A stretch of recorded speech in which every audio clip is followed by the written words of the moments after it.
Print soft cover के इस अंक में आपका स्वागत है। मैं कृष्ण मुरारी आज आपको एक ऐसे मेहमान से मिलाने जा रहा हूं जिन्होंने कुछ समय पहले ही एक बेहतरीन किताब लिखी है, जिसमें भारतीय सेना के जवानों के अदम्य साहस, उनके शौर्य की गाथा है। और उन्होंने अपने जीवन की जो उन्होंने भारतीय सेना में बिताए, उन्होंने क्या क्या अनुभव अपने साथ संजोए और बहुत सारे ऑपरेशंस के दौरान उनके साथ क्या क्या घटनाएं हुई, क्या क्या चीजें उनको चैलेंजेस आए, उनको लेकर उन्होंने किताब लिखी है। ये किताब मैं इसको अनरैप करना चाहूंगा। ये किताब अंग्रेजी में कुछ समय पहले आ चुकी है, जिसका नाम था इंडियाज ब्रेव हार्ट्स। अब ये हिंदी में भी किताब आई है, इसका ट्रांसलेशन हुआ है। इसका नाम है भारत के जाबाज। ये किताब है और इसको जो ट्रांसलेशन किया है वो विवेक कुमार झा ने किया है। और सबसे खास बात है इस किताब की, जो इंग्लिश में जो सर ने लिखा है, सतीश दुआ सर ने, और जो हिंदी में जो ट्रांसलेशन हुआ है वो बहुत ही समतुल्य हुआ है। मतलब कहीं लगता नहीं है कि ये ट्रांसलेशन वर्क है, ऐसा लगता है कि बिल्कुल ओरिजिनल वर्क है। तो सर, इसके लिए आपका इस अंक में आपका स्वागत करता हूं मैं, और इस ट्रांसलेशन वर्क के लिए, आपकी किताब के लिए आपको शुभकामनाएं देता हूं कि ये किताब भारत की एक और भाषा में आई है। और हम आशा करते हैं कि ये और भी भाषाओं में आएगी, ताकि लोगों को भारतीय जवानों के शौर्य और साहस और आपके अनुभवों को पढ़ने का मौका मिलेगा। धन्यवाद। थैंक यू वेरी मच इस हौसला अफजाई के लिए। और अगर जो पढ़ना चाहेंगे ये कहानियां, तो इससे आपको एक अच्छी इंसाइट मिलेगी कि भारतीय जवानों की, सोल्जर्स की बॉर्डर्स पे जिंदगी कैसी होती है, ऑपरेशंस कैसे होते हैं, हार्ट ब्रेक्स कैसे होते हैं, और उनको किस चीजों से गुजरना पड़ता है, न सिर्फ ऑपरेशन, बाकी और किस इमोशन से गुजरना पड़ता है। जी जी सर, तो मैं ये पूछना चाहूंगा कि आपने बहुत सारे इंसिडेंट्स लिखे हैं कि अब जब आप मेनली इस किताब में जब आप सीओ थे, उस दौरान के आपने अनुभव साझा किए हैं। और कुछ एक पार्ट जो है वो बाद के सालों में 2010 के बादों के। तो कमांडिंग ऑफिसर के तौर पे जब आपकी नियुक्ति हुई, तो एक कमांडिंग ऑफिसर के लिए सबसे ज्यादा चैलेंजेस क्या होता है? और आपने इस किताब में ही लिखा है कि सबसे जो अनुभव होता है कि आप अपने ही जो बटालियन है उसी के कमांडिंग ऑफिसर बने। तो जिन लोगों के साथ आपने मिलकर काम किया, उसी को फिर आपने इंस्ट्रक्ट किया, तो वो अनुभव कैसा था? और उसमें कुछ लोग आपसे सीनियर भी रहे होंगे उस दौरान, तो उनको इंस्ट्रक्ट करने के लिए क्या चैलेंजेस आते हैं जो आपके सीनियर रहे होंगे जब आप एक कमांडिंग ऑफिसर बन गए, जब आप उनको इंस्ट्रक्ट कर रहे थे, निर्देश दे रहे थे? तो ये जो गैप था, इसको आप कैसे भर रहे थे? इसमें क्या चैलेंजेस थे आपके सामने? जी, थैंक यू कृष्ण। देखिए, पहले तो आपने कहा कि मैंने, जैसे आपने ठीक से बताया कि मैंने इस किताब में मेरे ज्यादातर इंसिडेंट, फर्स्ट हैंड एक्सपीरियंस जो है, मेरी आप बीती है, वो मेरे कमांडिंग ऑफिसर काल की है, क्योंकि वो एक बड़ा ऑपरेशनल टेन्योर था, इलाका था। और उन दिनों में बहुत ज्यादा टेररिस्ट के साथ टाकरे या इनकाउंटर होते थे। उसके बाद आप देखेंगे कि मेरे फिर बाकी जो वाकया हैं वो फिर 10 साल बाद जब मैं कोर कमांडर बना कश्मीर में, और उस टाइम के हैं। वो इसलिए कि इसके दौरान जब बीच में, या तो मैं नॉर्थ ईस्ट में था, वो थोड़ा वहां भी उग्रवादी हैं और वो सब है, मैं मेजर जनरल था उधर, वो थोड़ा इससे हटके है। जी और दूसरा, मैं बीच में या दिल्ली पोस्टिंग आर्मी हेडक्वार्टर में था, या मैं फिर विदेश में 3 साल पोस्टिंग रहा, मेरी पोस्टिंग रही। तो वो ऑपरेशनल नहीं है, मैं सिर्फ ऑपरेशंस के बारे में लिखना चाहता था।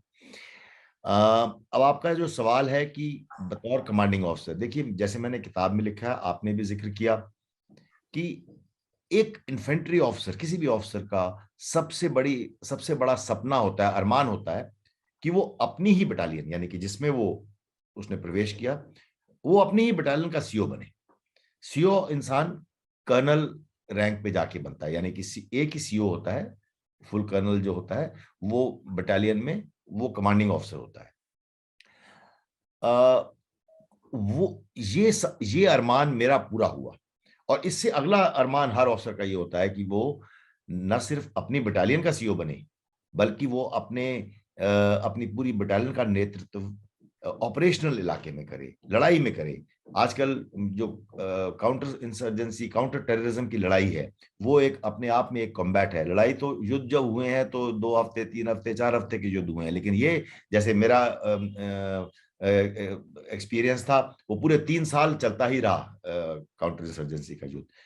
और आखिरी चीज मैं ये कहना चाहूंगा आपके सवाल के उत्तर में, कि आपने कहा कि आपसे सीनियर भी कुछ होंगे। नहीं, ऐसा नहीं होता है। कमांडिंग ऑफिसर अपनी बटालियन का सबसे सीनियर अफसर होता है। जब आप जी बटालियन किसी हेडक्वार्टर में जाते हैं, जब मैं मेजर जनरल था, आप कोर कमांडर हो, तब उसमें कई अफसर ऐसे होते हैं जो कि जो उनको प्रमोशन ना मिली हो, लेकिन आपसे कोई सीनियर हो ऐसा नहीं होता फौज में अमूमन। जी सर। सर एक और इंटरेस्टिंग जो आपने वाकया अपनी किताब में जो दर्ज किया है कि जब आप सांप को पकड़ने की बात कहते हैं और उसको आपने 2 बार अलग अलग संदर्भ में पेश किया है, जी तो आपने कहा कि आपने लिखा है अपनी किताब में कि जो घुमावदार जो छड़ी होती है उससे आप पकड़ते थे सांप को, जी। लेकिन सबसे ज्यादा चुनौती तब आई आपको जब एक सैनिक स्कूल का एक बच्चा जब आया कैंप में वो देखने के लिए, जब आप कमांडो इंस्ट्रक्टर थे, तो उसने कहा कि आपके पास उस समय घुमावदार छड़ी जो थी वो नहीं थी, तो आपको एक सीधी छड़ी से पकड़ना पड़ा। उस वाक्य को आप हमको बताइए।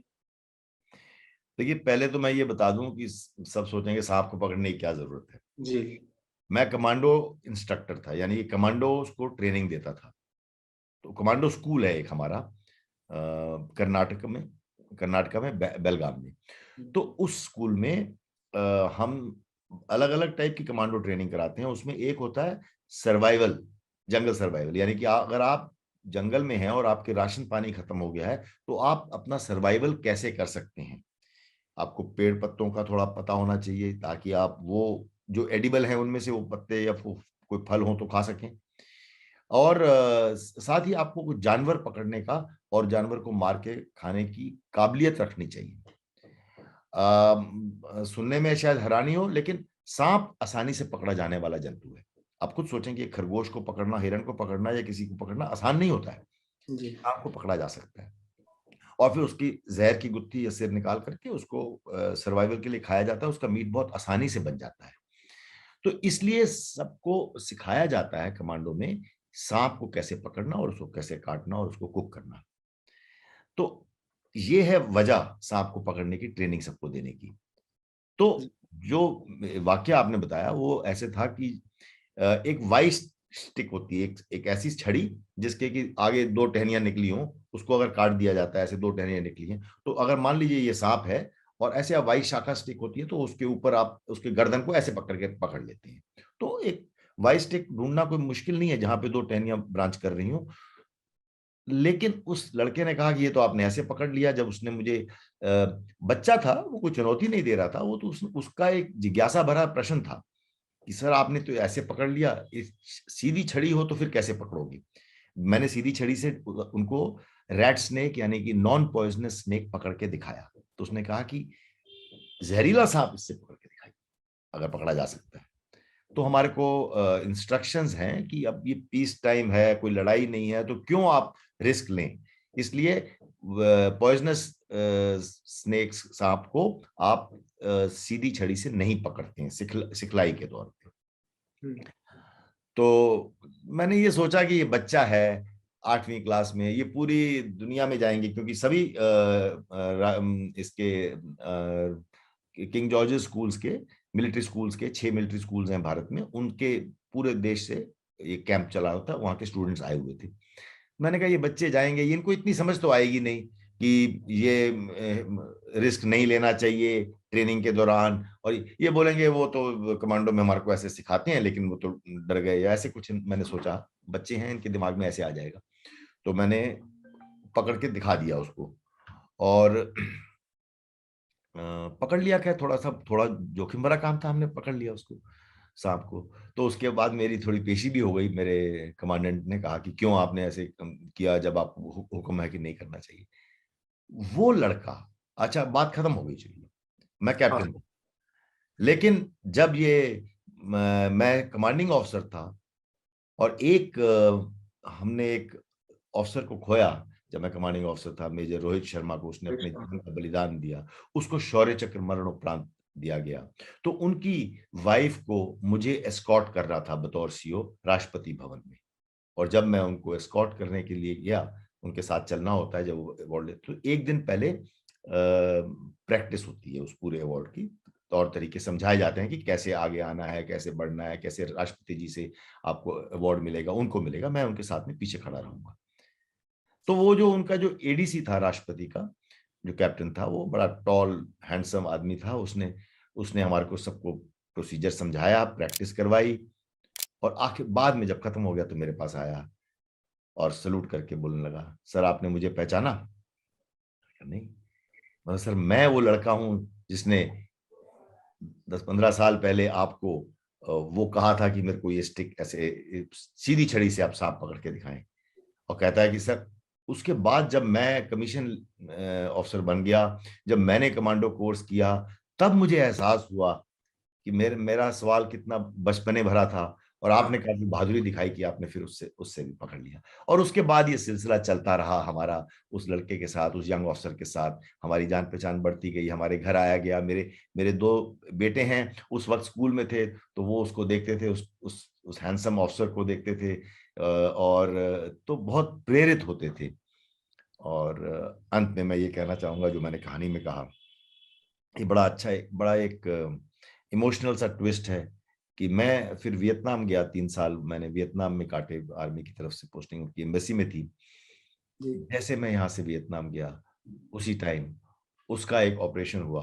वो उसने प्रेसिडेंट के एडीसी होने के बाद उसने वॉलंटियर किया कि मैं ऑपरेशनल इलाके में जाना चाहता हूं, तो उसकी पोस्टिंग उसकी यूनिट में ना करके राष्ट्रीय राइफल्स में हो गई।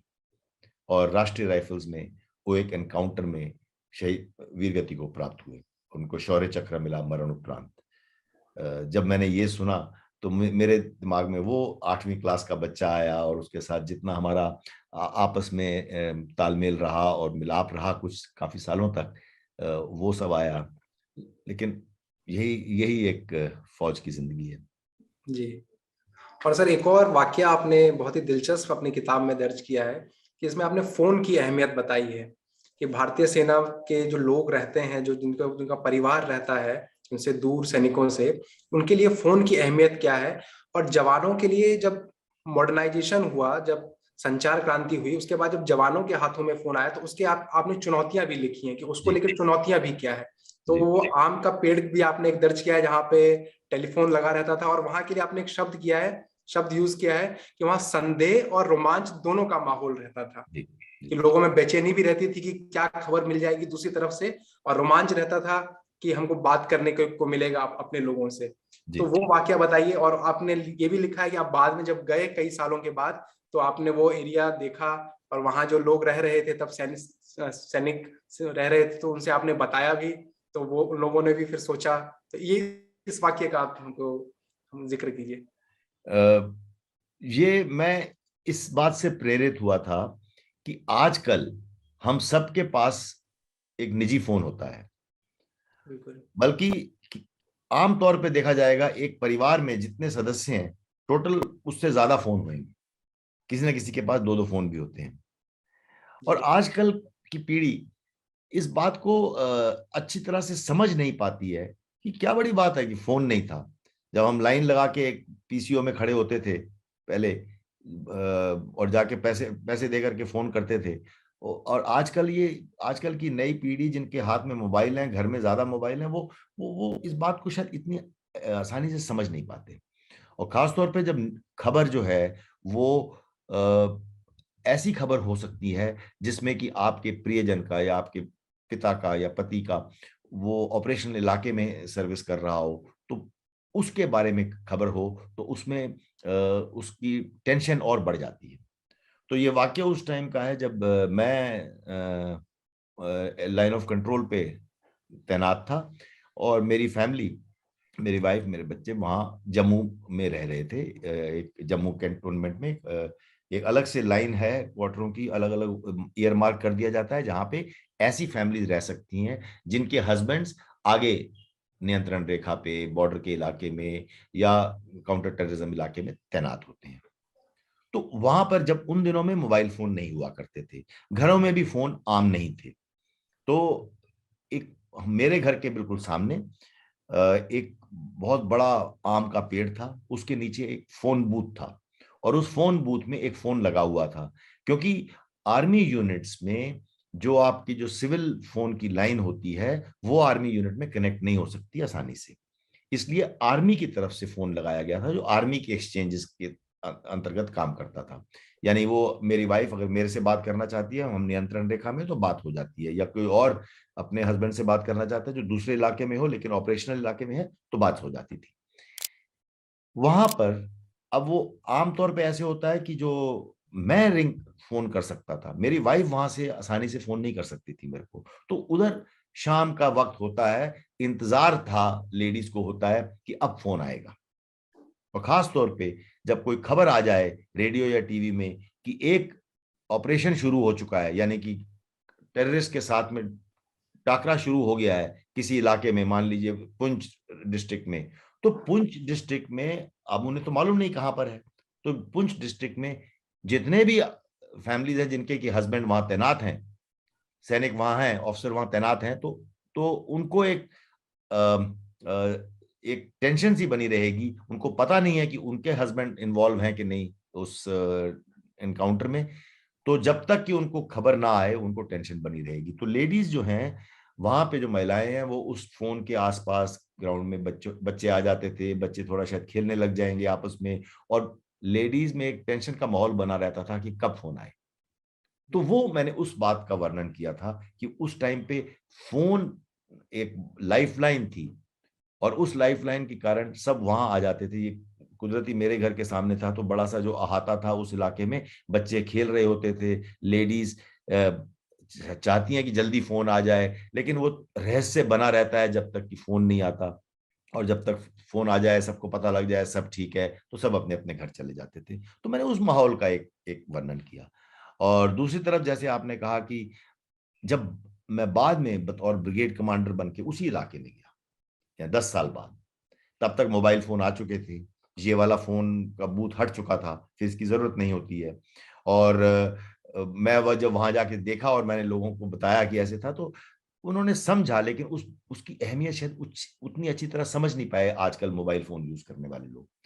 तो मैंने इस बात का भी वर्णन किया है कि जब सैनिकों के पास बॉर्डर इलाके में भी अब मोबाइल फोन होते हैं, उनकी वाइफ्स के पास घर में मोबाइल फोन होते हैं, तो घर में छोटी छोटी बात पे अगर कहीं जरा सी अनबन हो जाती है घर गृहस्थी में, तो वो फौरन फोन उठा करके अपने पति को फोन कर देती हैं। या कोई भी बच्चे के साथ हो गई, माता पिता के साथ कुछ बातचीत हो गई, कोई और समस्या हो गई, घर की समस्या हो गई, तो वो फौरन फोन कर देते हैं। पहले होता था चिट्ठी लिखते थे, लिखने से पहले थोड़ा इंसान ठंडा हो जाता है, लेकिन अभी जैसे ही कोई बात पे उत्तेजित हुए उसी टाइम फोन कर दिया, ये ना जानते हुए कि उनका हस्बैंड जो एक सैनिक है, बॉर्डर पे तैनात है, हथियार के साथ ड्यूटी कर रहा है, वो कैसे इलाके में है, उसको अपनी कोई टेंशन होगी, वो अपने किसी ऑपरेशन में जा रहा होगा, तो उसके दिमाग पे तनाव आता है। बल्कि हमने कोशिश हम मैंने हमेशा ये हिदायत दी कि जब कोई सैनिक ऑपरेशन में ड्यूटी पे जाता है वो फोन नहीं ले जाएगा, क्योंकि कई बार एक बुरी खबर आने से आपके ऑपरेशन पे फर्क पड़ता है। कभी ऐसे खुदा ना खास्ता गलत घटनाएं भी हो सकती हैं। तो ये कुछ एक बातें हैं, जो पहलू हैं, जो फोन ना होने के बारे में, और जब ज्यादा मोबाइल फोन आपके पास हो उसके बारे में मैंने कुछ समझाने की कोशिश की थी इस कहानी में। सर, इस बातचीत के सिलसिले को और आगे बढ़ाते हैं। अब आपके जो ऑपरेशंस के दौरान जो आपकी भूमिकाएं थी, उसमें जब आप ऑपरेशंस के लिए जाते थे तो आप फ्लॉपी हेड पहनते थे और पैराशूट बैज पहनते थे। तो उस जो आपका जो फ्लॉपी हेड है उसकी वजह से एक बार आपकी जान भी बची, जब आपके ही बटालियन के लोगों ने आप पे फायरिंग शुरू की और आप डट कर आगे गए और आपके उस हेड के वजह से आपके पे फिर फायरिंग रुक गई। तो वो वाकया आप बताइए कि कैसे आप बिना वो फ्लॉपी हेड के आप जाते थे, और बिना किसी आप एम्यूनिशन के जाते थे, आप बंदूक लेके नहीं जाते थे, ना ही आप कोई कुछ पहनते थे बुलेट प्रूफ जैकेट। तो इसके पीछे की क्या कहानी है? देखिए, ये ये हुक्म के हिसाब से गलत है। बिल्कुल। हर सैनिक को एनकाउंटर में, ऑपरेशन में जाने पर बुलेट प्रूफ जैकेट, हेलमेट या बुलेट प्रूफ पटका पहनना होता है। और मैंने सिर्फ ये इसलिए किया कि हमारा जब पहला एनकाउंटर हुआ उसमें हमने एक ऑफिसर खो दिया, मेजर रोहित शर्मा। वो उसी का अवार्ड लेने के लिए, मैंने जो पहले कहानी बताई थी उसके अवार्ड के लिए उनकी वाइफ के साथ में गया था राष्ट्रपति भवन। उसके बाद मैंने अपने जवानों में जोश भरने के लिए एक ऐसी कार्रवाई की कि मैं बुलेट प्रूफ जैकेट नहीं पहनूंगा, हेलमेट नहीं पहनूंगा, मैं आगे चलूंगा। तो ये यकीनन सब मैंने जवानों को देखा, सब में बहुत जोश आया कि सब ने अपने सीओ साहब बोलो अपने हम जैसे कि मान लीजिए वो मेरी रक्षा करना चाहते हैं, और उससे एक नया जोश आ गया। मैंने एक किताब पढ़ी थी, a bridge too far, world war 2 की स्टोरी है। उसमें एक ऐसा एक मेजर था साउथ अफ्रीका का, वो सिर्फ एक छाता लेके चलता था, और उसके ऊपर बहुत से मजाक हैं, चुटकुले हैं कि बस वो छाता लेके चलता था। अलग अलग देशों के जिनको आपस में एक दूसरे की भाषा समझ नहीं आती, वो एलाइज इकट्ठे लड़े। तो कई बार ऐसे हुआ कि वो पहचाने ना एक दूसरे को, पेट्रोल तो पता नहीं लगता था कि दुश्मन है कि नहीं, लेकिन एक आध किस्सा ऐसे हुआ कि उसके छाते से लोगों ने उसको पहचान लिया। ये किस्सा उस किताब में है। जी बिल्कुल। तो मैं उस चीज को मैंने बहुत अपने एज ए टीनेजर पढ़ा था, तो मैं उससे भी प्रेरित हुआ, और एक तरफ मैं चाहता था कि जवानों में जोश भरा जाए। तो फिर मैंने कुछ एक और अच्छा एनकाउंटर में अच्छे नतीजे आने लग गए, तो मैंने एक अपना तरीका ही बना लिया कि मैं पूरे 3 साल मैंने हथियार नहीं लिया। मैं कहता था हथियार के लिए तुम लोग काफी हो, मेरे को अपना दिमाग इस्तेमाल करना है कि हम कैसे ऑपरेशन में जल्दी कामयाबी और बिना किसी नुकसान के, अपने नुकसान के कामयाबी कैसे पाएंगे।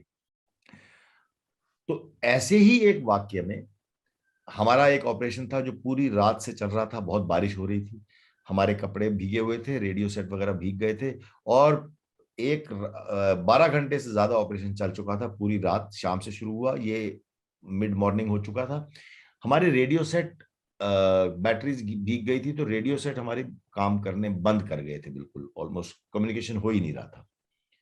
तो उस वक्त एक एनकाउंटर एक बड़ी नदी के रिवर बेड में हुआ, मंडी नदी के, और वहां पर एक ऐसा टाइम आया कि हम एक एक औरत को गोली लग गई थी, सिविल किसान किसी गांव की। हम उसको भी उठा के ले जा रहे थे, मेरी पार्टी में हम लोग 6-7 आदमी थे, और उसके खून आ रहा था। हम जाना चाहते थे, लेकिन ऊपर से एक पहाड़ी के ऊपर एक पार्टी थी, उन्होंने समझा कि कोई उग्रवादी है, क्योंकि उस टाइम उग्रवादी कॉम्बैट यूनिफॉर्म पहनने लग गए थे, ऐसे कॉम्बैट वाले कपड़े पहनने लग गए थे। उनको दूर से लगा, क्योंकि अब रेडियो सेट पे कम्युनिकेशन हो नहीं रहा था, तो उन्होंने फिर हमारे पे फायरिंग करते, जब हम फिर हम बैठ जाते नीचे, फिर वो हमारी, हमें तो मालूम था ये हमारी टुकड़ी है, उनको लगता था शायद ये टेररिस्ट है। तो उसमें एक, और हमारे को इस औरत को लेके जल्दी जाना था क्योंकि उसका खून काफी बह रहा था।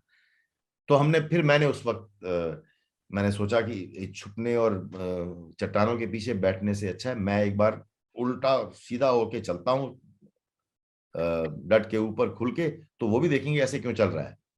जी और मेरी वो टोपी, मेरा वो एक पैराशूट, मैंने पैराशूट जंप्स किए हुए हैं, तो पैराशूट बैज था, एक कमांडो बैज था जो लाल रंग का है, मैं ये हमेशा पहनता था। दूर से लोग पहचान लेते थे कि ये वो सीओ साहब आ रहे हैं पहाड़ी के उस तरफ। तो उस दिन ये काम आ गया, क्योंकि बाद में मेजर देश पांडे की टीम जो उधर ऊपर थी, उन्होंने कहा कि उन्होंने ये पहचान लिया कि ये हमारे सीओ साहब हैं, और भाई फायरिंग रोक दो।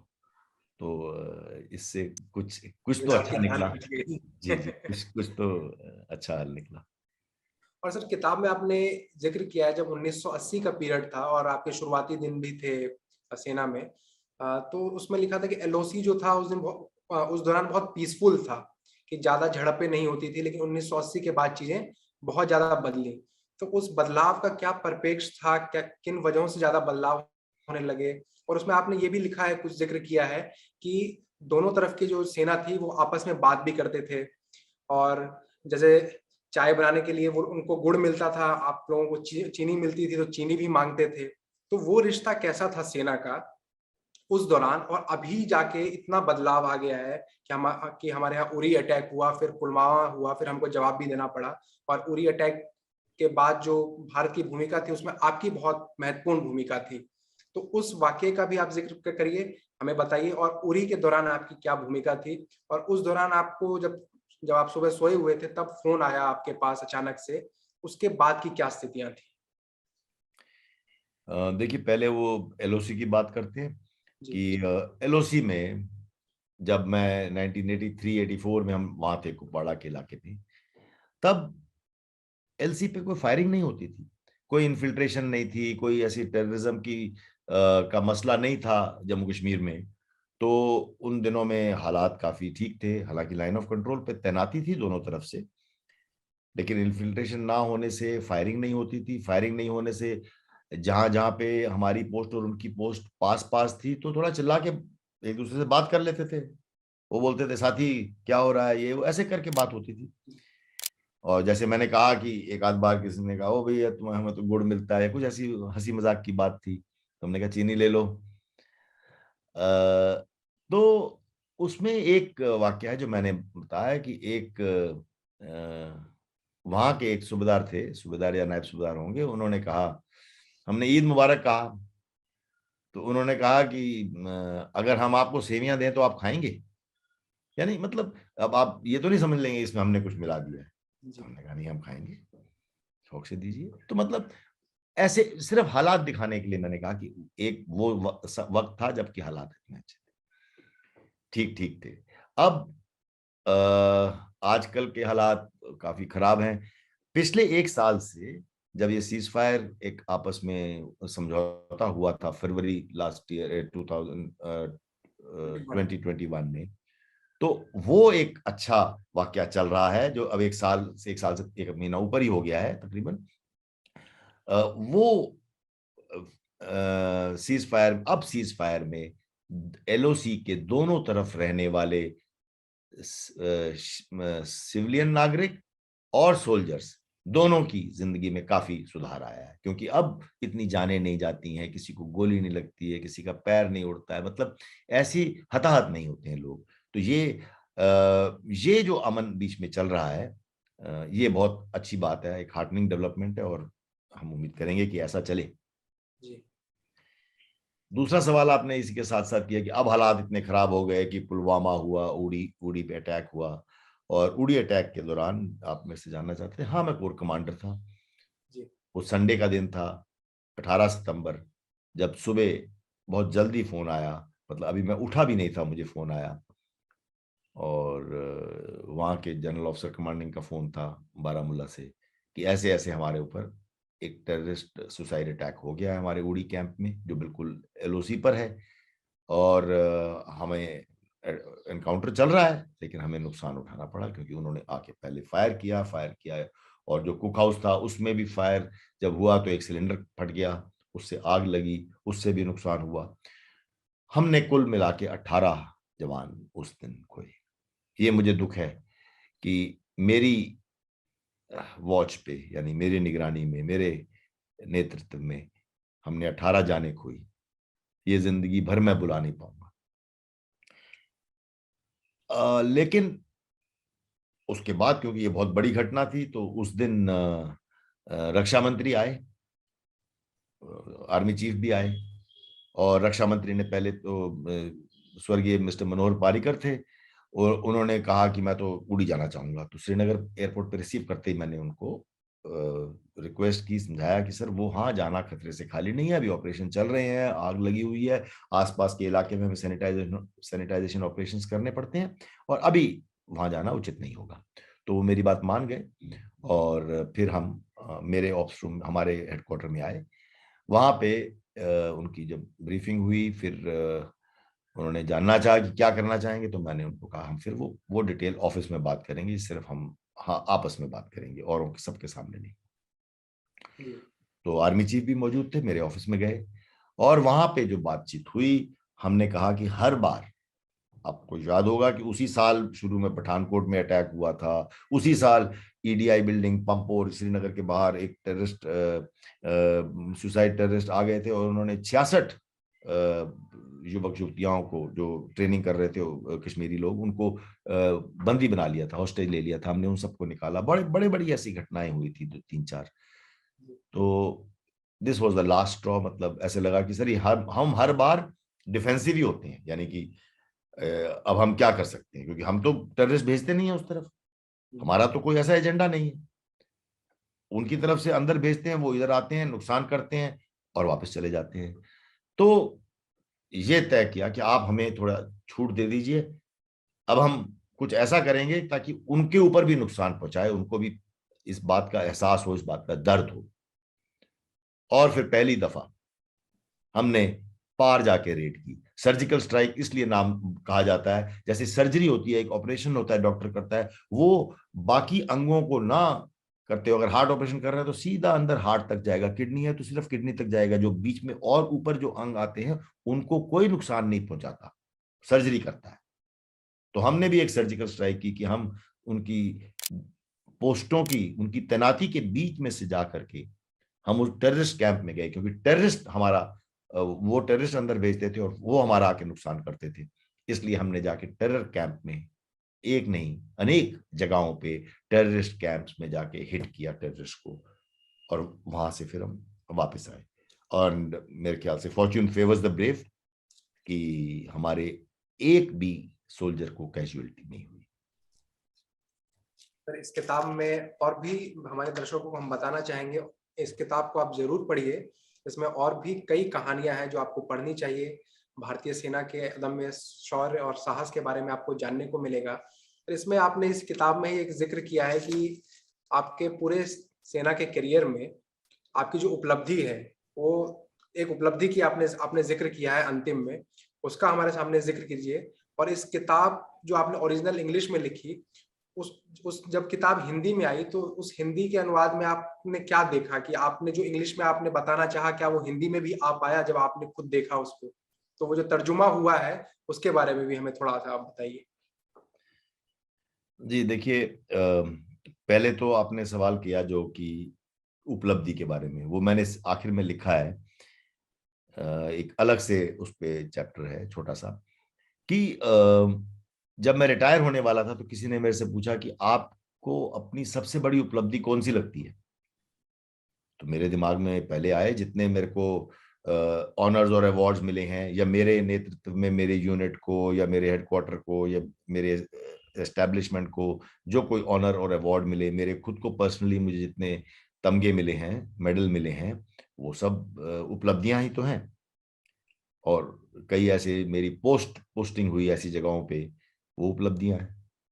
लेकिन फिर मैंने सोचा कि नहीं, जो मुझे प्यार, इज्जत और एक किस्म से ब्लाइंड वफादारी जो अपने जवानों से, अपने मेरे साथ काम करने वाले बहादुर जांबाज अफसरों से वो मिली, वो मेरे ख्याल से इससे बड़ी उपलब्धि है इन मेडल वगैरह से। जो जो प्यार मिला और जो एक दूसरे के साथ, एक दूसरे के सामने मर मिटने की भावना, वो बड़ी उपलब्धि है।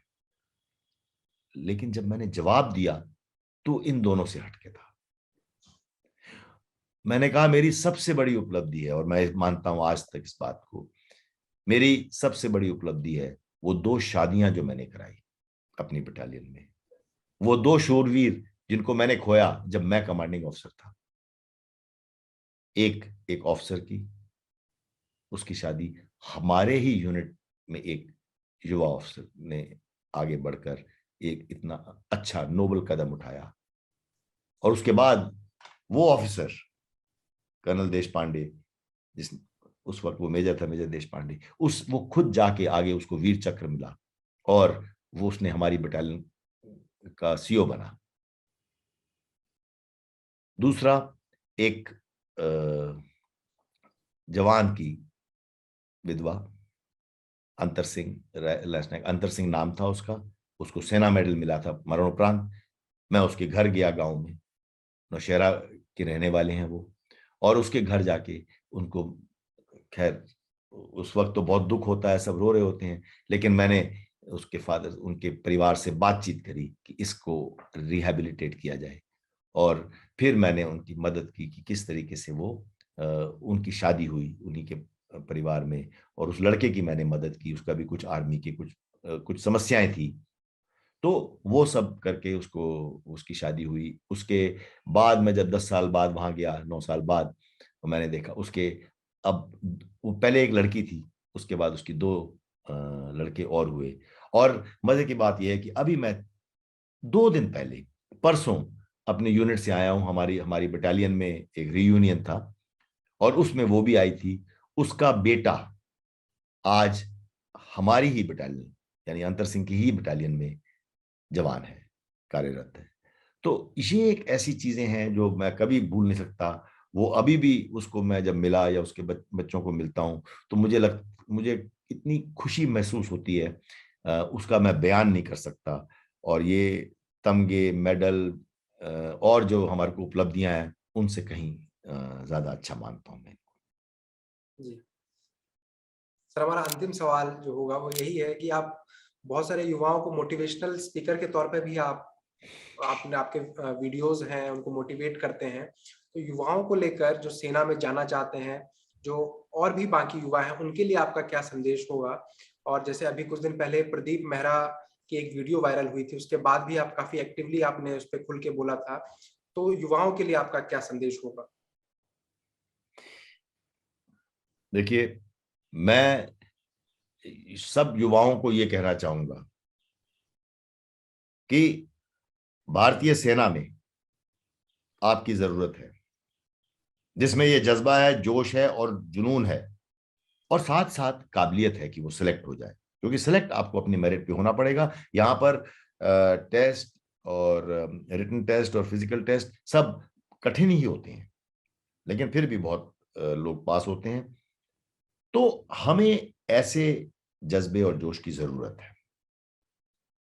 लेकिन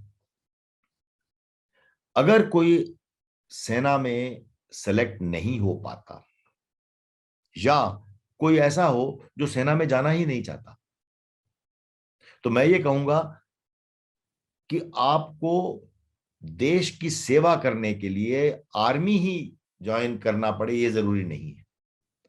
आप देश की सेवा कर सकते हैं वहीं रह के, वहीं काम करके, जहां पे आप काम कर रहे हैं, जहां पे आपका मन हो। क्योंकि जो ग्रोथ स्टोरी ऑफ इंडिया है, जो हिंदुस्तान में इतनी डेवलपमेंट हो रही है, तरक्की हो रही है, उसमें हमें सबकी जरूरत है, सिर्फ सैनिकों की नहीं। चाहे वो सॉफ्टवेयर इंजीनियर हो, चाहे वो श्रमिक हो, चाहे वो आर्किटेक्ट हो, डॉक्टर हो, नर्स हो, मतलब हर वॉक ऑफ लाइफ, हर व्यवसाय, हर प्रोफेशन की जरूरत है हमें हिंदुस्तान को आगे ले जाने के लिए। तो आप जहां पर हैं वहीं रहें, वो काम जो आप कर रहे हैं उसको अपनी पूरे जोश के साथ कीजिए। Give it your best shot. और तब जाकर के आप देखेंगे कि हमारा भारतवर्ष महान होगा। और अगर आप एक सैनिक के लिए कुछ करना चाहते हैं, इज्जत देना चाहते हैं, तो सबसे बड़ी इज्जत ये सलामी, ये सलूट, ये कंट्रीब्यूशन नहीं, बी ए गुड सिटीजन। एक अच्छा नागरिक बने, एक ऐसा नागरिक, be a citizen worth dying for. एक ऐसा नागरिक जिस जिस जिसकी ऐसी काबिलियत हो जिस पर एक सैनिक अपनी जान भी निछावर कर दे। जय हिंद। तो इस किताब के लिए आपको बहुत बहुत शुभकामनाएं। हम आशा करते हैं और भी आप किताब लिखेंगे। जो सीओ के बाद जो आपके जो अनुभव हैं, जब आप कोर कमांडर थे, उस दौरान के भी आप अनुभव अपने साझा करेंगे। तो हम आपको बहुत बहुत शुभकामनाएं देते हैं। बहुत बहुत धन्यवाद। शुक्रिया। धन्यवाद। जय हिंद। जय हिंद।